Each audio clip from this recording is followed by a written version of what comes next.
You're going to hear an audio tape of Grandma Iole Banker, Grandma Iole Martinat, and I'm going to show you some photos of the family. I love this picture of Grandma Iole because of the way she's looking at me with so much love in her eyes. And you can see her TV ears there. The earbuds are hanging down. She took them off of her ears. They're just kind of hanging there. And this photo was taken on September 21st, 2020. That was her wedding anniversary, 79 years. It would have been since her, it was since her wedding if Grandpa Bob was here. But every year we celebrated, and our dear friend and neighbor Priscilla was so kind to bring chocolate cupcakes and this sparkling apple cider, and she brought the champagne glasses too, so we could toast and, go chin-chin and everything.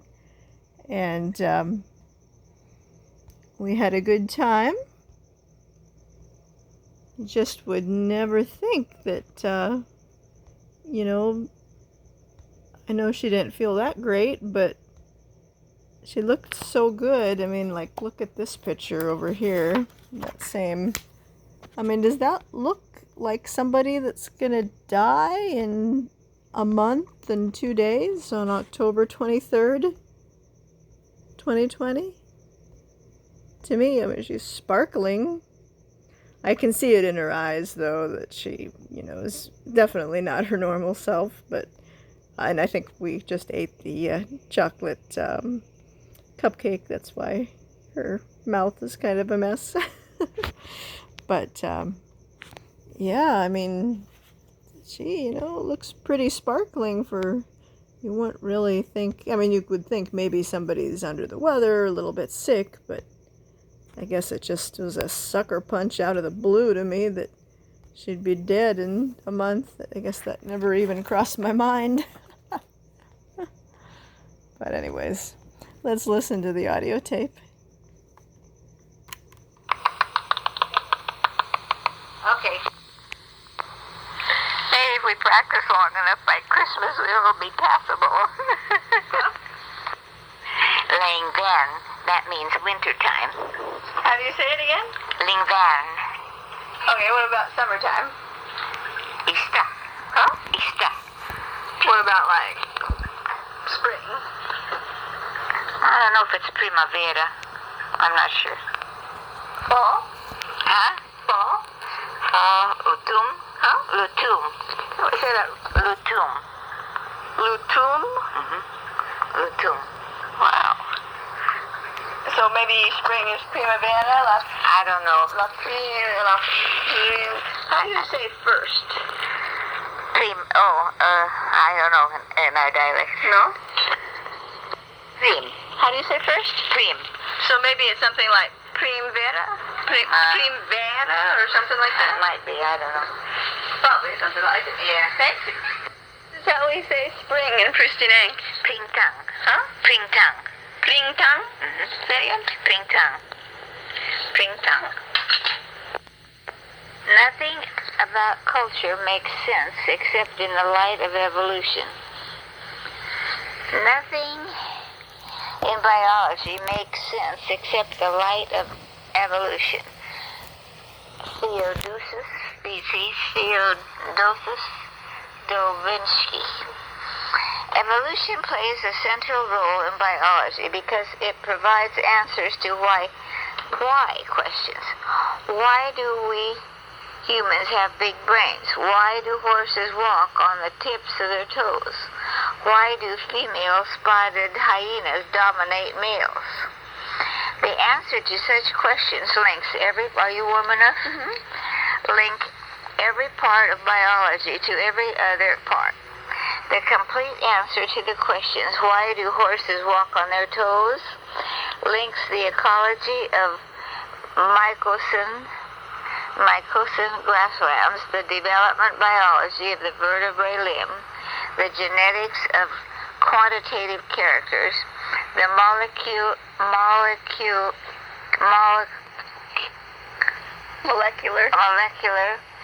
biology of keratin, and much more. Because evolution provides the ultimate explanation for why organisms are the way they are, stands at the nexus of the web biology explanation.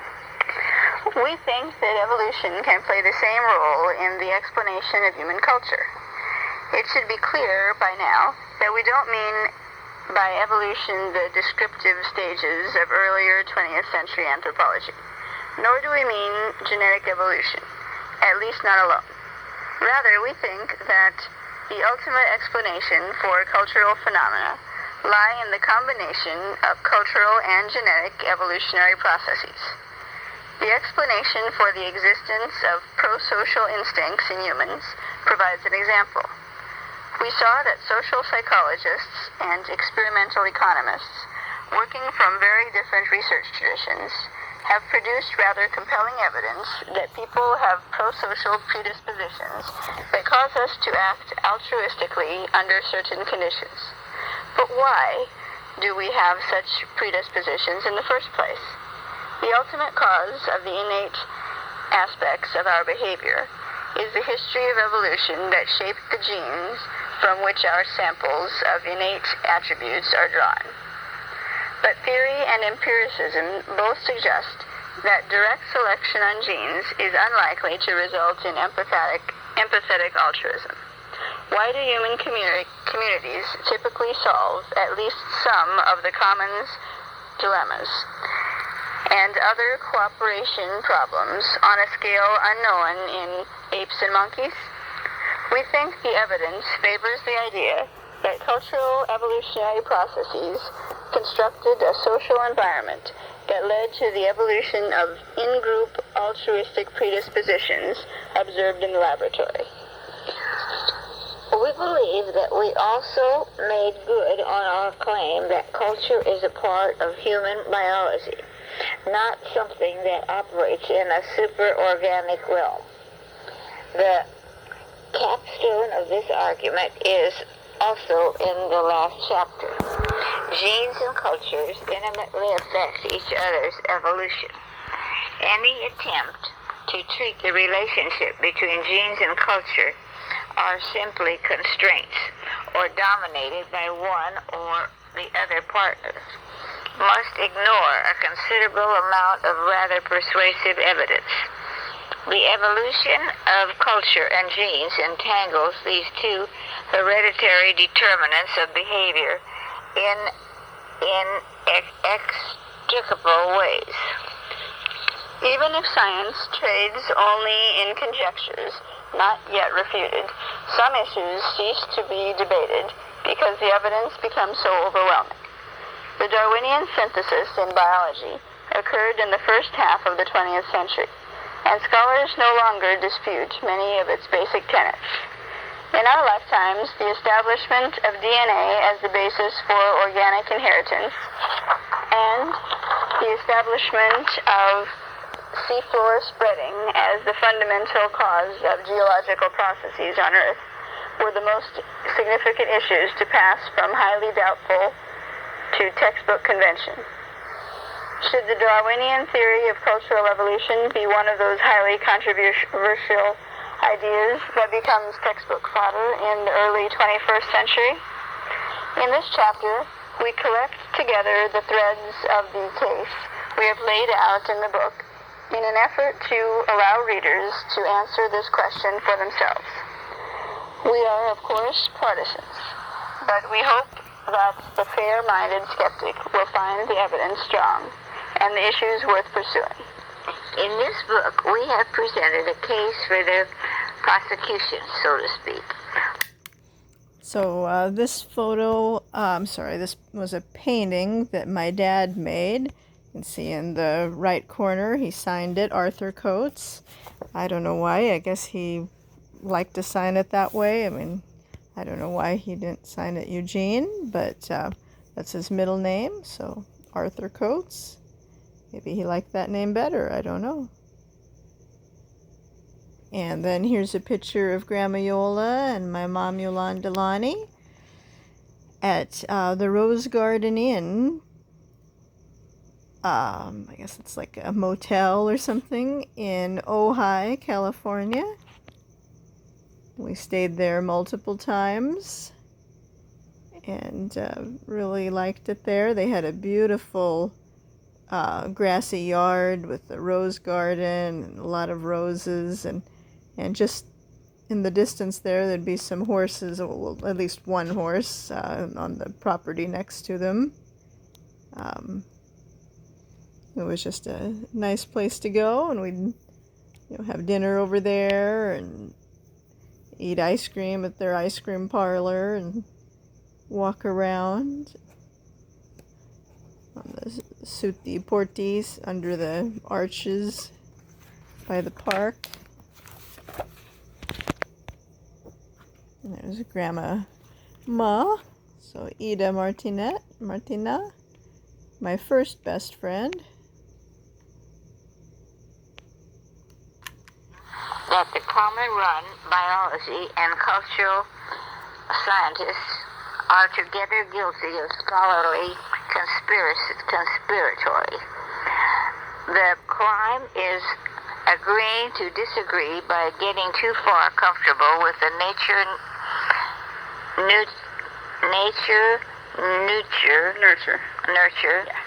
disputes that ignore the deep connection of culture to other aspects of human biology.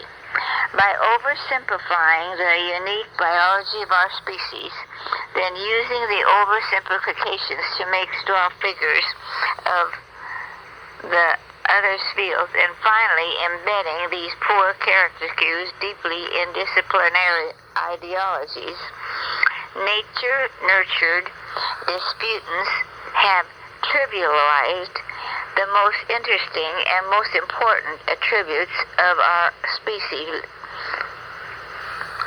To come to such a blunt judgment pains us considerably, as we have friends among human biologists and cultural scientists of diverse persuasions and admire the work of many more. We submit that if facts are, we allege, candor about such affairs in a scholarly duty, we have ample reference the cases of two defendants, and hope we have characterized them fairly in these pages too, so you, our readers, can act as a well-informed jury. The judgments of scholarly jurors are in the form not of votes, but of usage or neglect. We have primarily built our case around the concept of evolutionary theory as a toolkit. Evolutionary theory commits the user to no particular conclusions a priori, not especially to racism or other odious social opinions.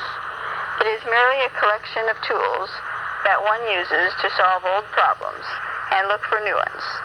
In chapters 3 through 5, we argued that genetic and cultural share certain general similarity, but are radically different in many respects. The structural differences lead to substantial differences in evolutionary dynamics, which in turn account for the adaptive advantages of the cultural system, chapter 4, as characteristic syndrome of cultural maladaptations, chapter 5, and for the complex coevolutionary interaction between the two systems, chapter 6. We think that these analyses shed interesting new light on old problems, such as the origins of human cooperation, and lead us to formulate a whole new panoply of questions, such as trying to formulate a proper taxonomy of evolutionary forces acting on culture and studying the properties of each. We need a synthetic theory of human behavior. Consider for a moment how biology is seen by a neolite student. Although students know vaguely that biology is composed of many subdisciplines, ecology, molecular biology, genetics, and so on, and it is taught as an intricate subject up through the first course in college. Good instructors take care to present the unifying themes of biology: genetics, basic metabological principles, and evolution. They do not do this out of some vague ideas about the value of a general education. Organisms, ecological communities, and the whole earth are linked together in a causal web that cannot be ignored. Students are taught about all of biology because they need to know about all of biology. Although there are many subdisciplines in biology, the boundaries between them and the other natural sciences are quite porous.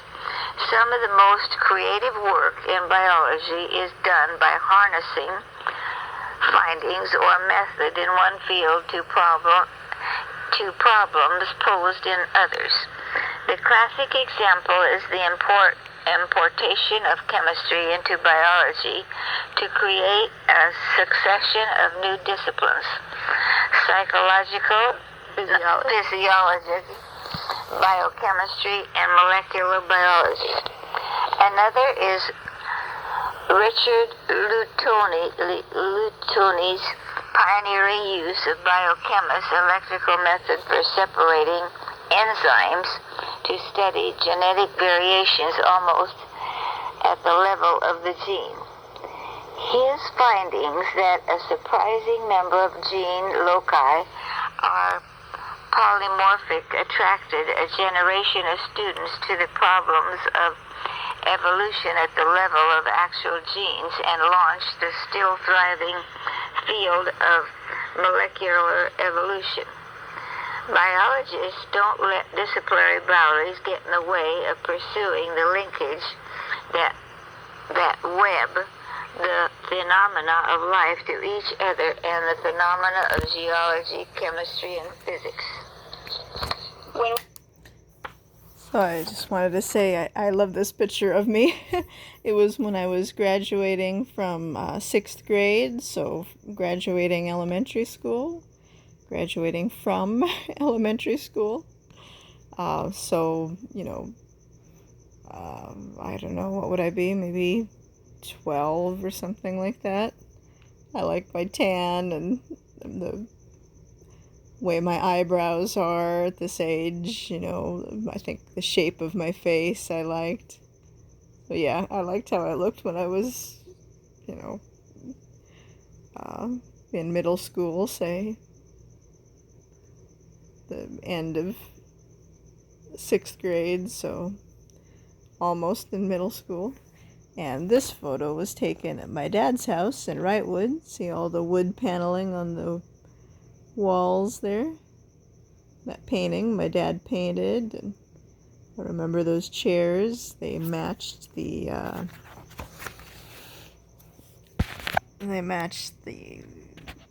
curtains. And this was what I was doing instead of spending time with Grandma Iole, which I always did, but I didn't. I thought I kind of wanted a break. I think I was kind of getting tired with everything. I had just had my egg removal procedure, I believe.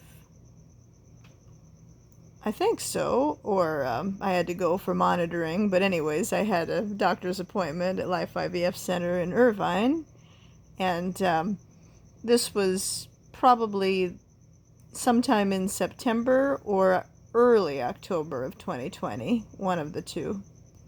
Kind of want to say maybe late September.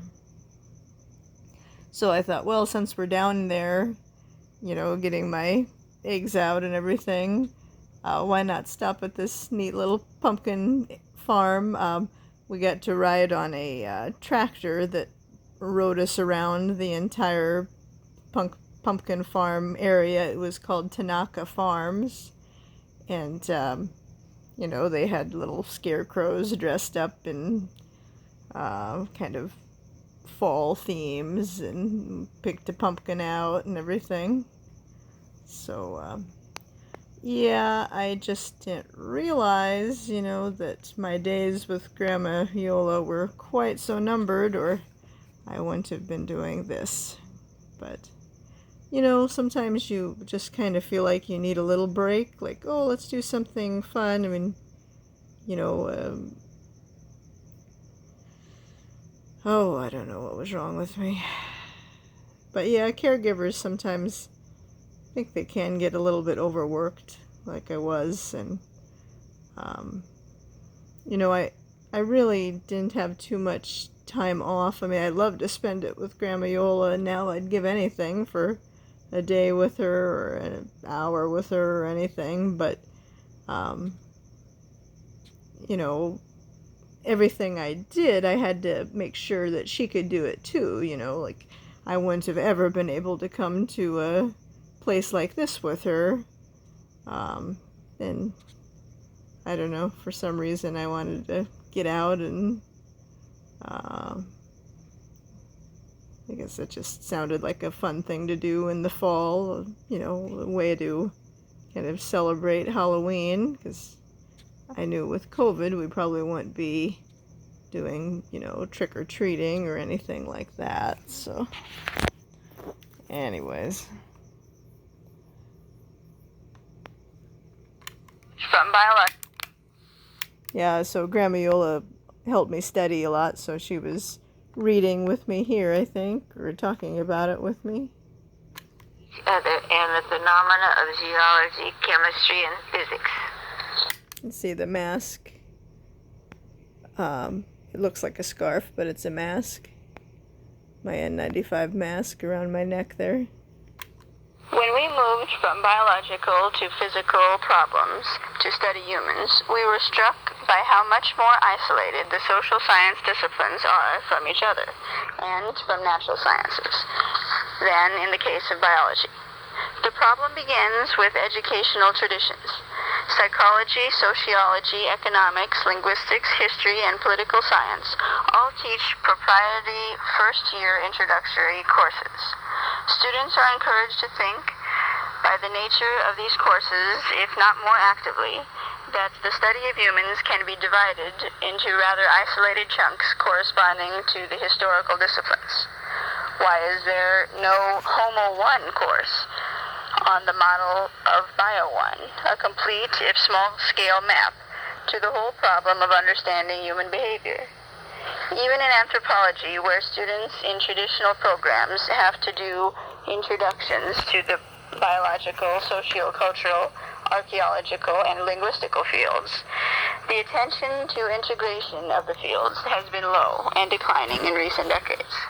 The scandal of the persistence of nature-nurture debates is almost equaled by the scandalous fragmentation of the social sciences into disciplines that take too little care for the gaps they leave between them. We salute those all too few individuals that have struggled against the constraints of disciplinary boundaries. Herbert Simon's crusade to inject some psychological realism into the theory of economics, for example, but putting the human sciences back together remains a tall order. We submit that a proper evolutionary theory of culture will make a major contribution to the unification of the human sciences. Not only does it allow a smooth unification with biology, it also provides a framework for linking the social scientists to each other. Much human psychology is concerned with acquiring and managing culture, and the variation in human psychology between different groups of people is mainly a cultural phenomenon. Anthropology, sociology, political science, linguistics, and history have long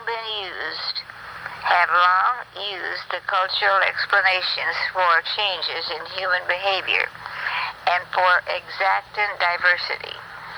These disciplines have always been all about cultural evolution, even if only implicitly. In this book, we have drawn upon investigations from all of these disciplines to make the points we need to make about the nature of cultural evolutions. We have advanced cultural evolutionary hypnosis hypotheses to explain some of the most interesting phenomena of human behavior, such as the astounding reversal of the correlation between wealth and reproductive success that has gradually spread from society to society over the last 2 centuries. We don't expect all of these hypotheses to stand the test of time. Perhaps none will. We do believe that our use of this immense and in many ways beautiful body of data illustrate how all the social scientists are relevant to evolutionary questions, and that the evolutionary questions show how the data of discipline and sub-disciplines are relevant to each other. Is dual inheritance theory the proper theory of cultural evolution? Of course, to agree that evolutionary theory is a valuable tool in the human sciences is not necessarily to agree that the particular approach we propose is the most promising. In this book, we have attempted to convince you of the value of a Darwinian theory of culture with a multifaceted examination of the theory and empirical data. We here review our case by arguing that the Darwinian theory passes muster in 5 separate domains. Edward Wilson recently popularized William Whale's 19th century idea of consilience. The idea was a favorite of Darwin's. It holds that in the world, seemingly disparate phenomena are in fact connected. Since this is so, scientific theories are vulnerable to disprove in all the realms of phenomena where they apply. Evolutionary theories apply to highly consilient phenomena. You will have noticed that our examples have sprawled across considerable territory. Let us remap the territory in terms of the 5 domains where evolutionary theory is vulnerable. See here, Grandma Iole had type 2 diabetes. We just found that out very shortly before she died. And it says if you have type 2 diabetes, those people experience more frequent and more severe urinary tract infections, UTIs. They also have worse outcomes. The UTIs in diabetes patients are more often caused by resistant pathogens, meaning the infections are more difficult to treat, which was the case with Grandma Iole. Too difficult to treat.